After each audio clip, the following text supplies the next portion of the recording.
Okay, don't walk run. Andrew has posted more misinformation regarding Andrew Yang, universal basic income and automation on his live stream.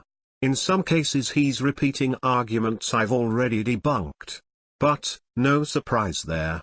So, let's get to it. I also want to add, that this talk of jobs being automated doesn't need to feel like a looming crisis.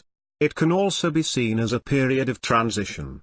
Don't mistake our industrial revolution-based system for some hard-set law of nature. This paradigm we're living in has only been with us for about 200 years.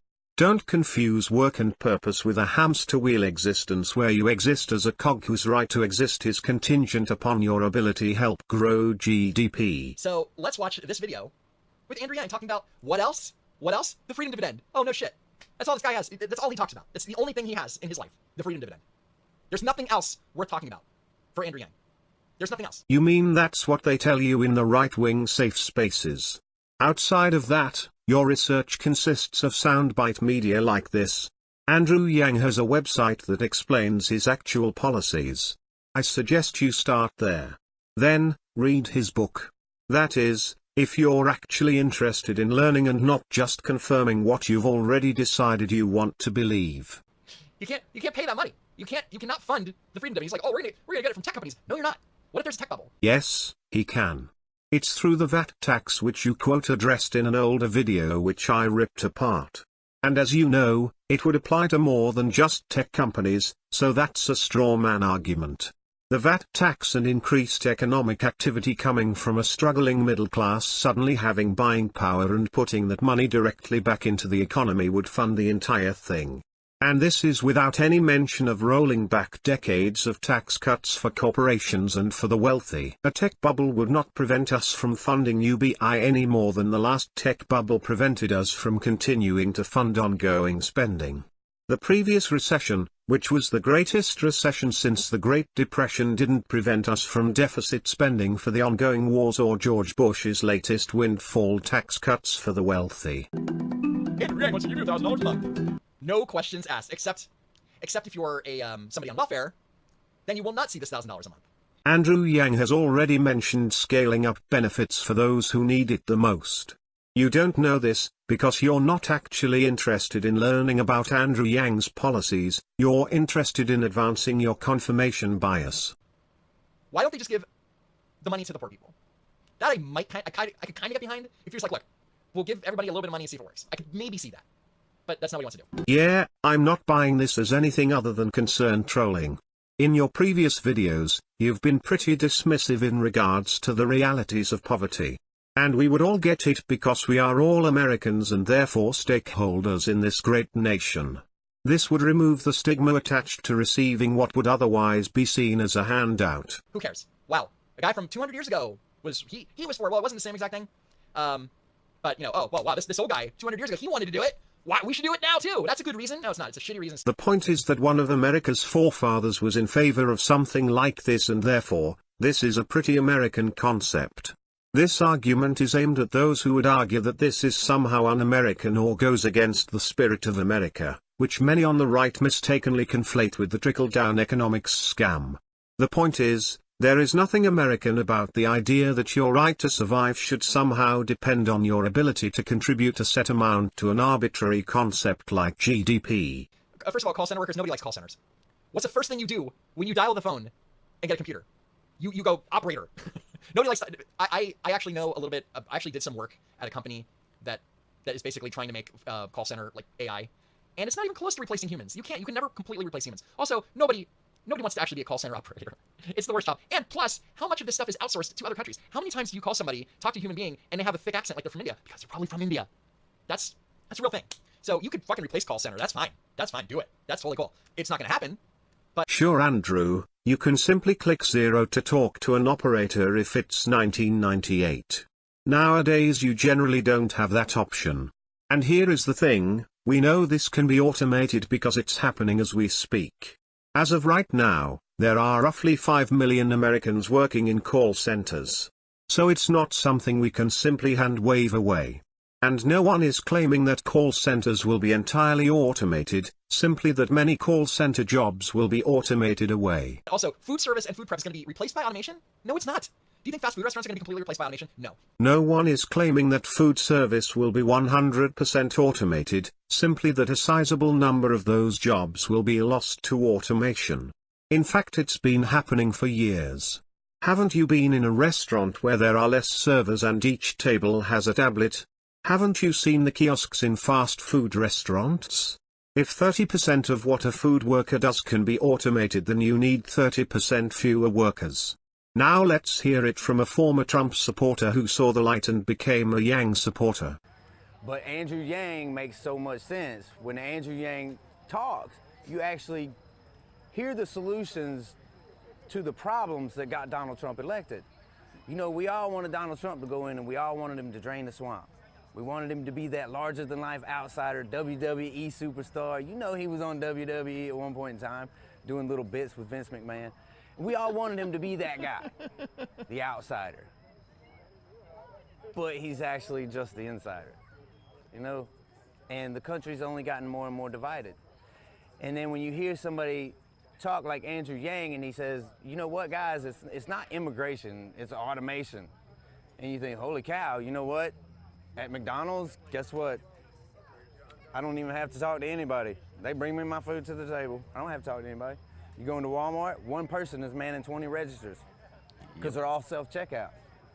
It's automation that's taking away our jobs here in America. That's why Donald Trump won the Rust Belt. He went in like gangbusters and he was like, hey, we're gonna bring all the jobs back. Guess what, y'all? We can't bring the jobs back because the robots have taken them. There's no bringing them back. So what we gotta do is we gotta get ahead of the curve. And Andrew Yang is the only one that's talking about it. And no, like truck driving, all this truck driving software, because right now there's a trucker shortage, right? So even if robots could completely replace truckers, right? First of all, you need to fill the gap first, right? And also, how many truckers own their own trucks, right? So if I own a truck and a company needs my truck to deliver their goods and it can be completely robotic, which it cannot, then I'm just gonna sit at home and let the truck do the job, right? I'm still gonna get paid because they're utilizing my truck, my services. It's all horseshit. Robot trucks and they talk about short haul trucking. So this is like a truck from Staples, right? Delivering paper. I've been watching a lot of The Office. Let's say that you fill up the truck and you say, okay, robot truck, go out and make deliveries. Who's going to take the stuff out of the truck? Who? Oh, the robots at the retail store too? Again, humans will still be involved in some of the process, simply less of them. Given how much money companies like UPS, FedEx and Domino's Pizza are investing in automation, I'm pretty sure they've already tackled those questions. While you're still waiting for that package that was supposed to be delivered on Monday, UPS has been secretly hauling cargo using self-driving trucks.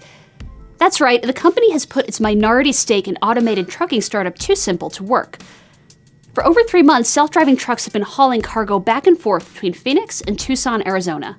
The tractor-trailers are outfitted with 9 cameras as well as LiDAR sensors, those spinning contraptions often attached to the roofs of self-driving vehicles to help them see.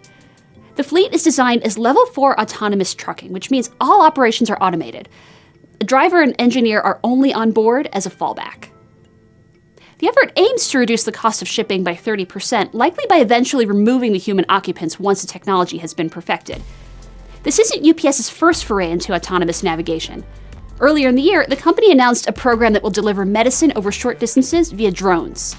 Meanwhile, FedEx has revealed an adorable robot for same-day deliveries, and Domino's is planning to use Neuro's self-driving R2 vehicles later in the year. In other words, you're going to start seeing a lot more robots sometime in the near future. We just hope you keep your prejudices to yourself. Or whatever, and bookkeepers, every time I try to use TurboTax, it never gets me as much money back as I get back when I take it to an accountant. And it usually costs around the same. For me to file my taxes, it's like $150. And I would rather trust those people to do it than TurboTax. So, all right. Accountants and bookkeepers. And I'm sorry I'm getting all upset about this. It's just crazy to me that people think, oh, these are all good ideas. Oh, these things are actually going to happen. They're not. They're not going to happen. Half the world is going to implode because of automation. It's just stupid. And it's fear-mongering. Oh, and you need that $1,000 a month because of it? That $1,000 a month isn't going to do jack for you. It's not going to help you in any... Before we even get into automation, let's talk about how UBI can help under the current conditions. Middle and income earners are making far less relative to costs of living than at any point in the last 40 years. Most Americans are now living paycheck to paycheck. This is a trend that began with the trickle-down economics scam known as Reaganomics. Taxes on the wealthy and on corporations have been slashed and unions have been gutted. The wealth did not trickle down, it stayed at the top. This is specific to the United States. Other advanced OECD countries haven't taken this route and their middle classes are still intact. Among advanced countries, the US now has the greatest economic inequality, poverty rate, infant mortality rate and the lowest social mobility, reading and numeracy skills. On top of that, jobs are being automated. What this means is that most Americans can use some relief. This $1,000 per month will help those Americans who need to take a lower-paying job. It will give Americans an extra cushion to strike out and start their own business. And $1,000 is just a start. Obviously the dividend will be much higher once we reach a highly automated economy. The good news is that GDP and wealth will continue to grow, it will just happen without the need for so many employees. So businesses, who will now have much smaller payrolls, can be taxed at a higher rate. This is in fact why Bill Gates' solution is to tax the robots. The money is there and will continue to be there. We just need to stop making excuses and repeating the old Republican talking points. Zero in taxes. Okay, again, this is what they keep saying. That's what they keep saying. Amazon paid zero in taxes. No, they didn't.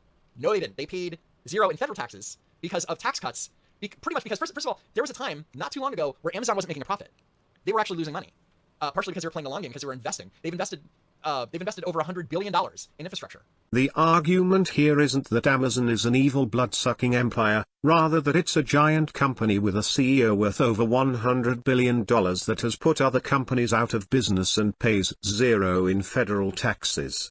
So it's benefiting from our infrastructure, including the internet, which was actually created through our taxes, and paying nothing in federal taxes.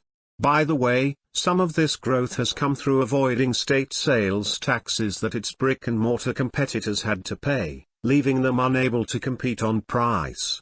The point here is that there is money being generated that can be taxed to fund UBI. It's not an indictment of Amazon, it's an observation that the rules can be changed in a way that wealthy companies pay a tax rate similar to their smaller competitors. Creating jobs. They go, oh, well, robots are going to replace the warehouse jobs. Half these warehouse jobs wouldn't exist without Amazon, first of all. Even those Amazon warehouse jobs amounted to a net loss in jobs when you factor in the lost warehouse and retail jobs lost by brick-and-mortar companies unable to compete with Amazon. And now, many of those jobs will be automated.